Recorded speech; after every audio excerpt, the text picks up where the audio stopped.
Zorionak bakarkako bideari ekin diozu gaurkoan, eta inorrak ezin izan zaitu harrapatu, 2 minutu baino gehiagoko errente irekita, ia 50 kilometro iesean, eta zapore oso gozoa duen garaipena.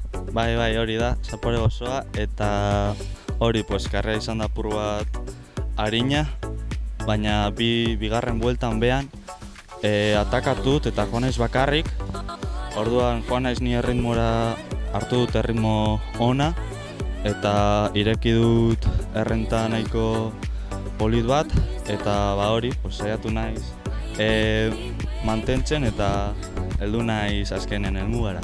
Zer pentsatzen nuen, hainbeste kilometro bakarrik? Bueno, hasieran ez nuen uste helduko nintzenik, baina hori, pentsatu dut hartzen nire erritmoa, eta gehiago pasatzen kilometroak, eta hori, azkenean heldu naizela. Zorionak. Eskerrik asko.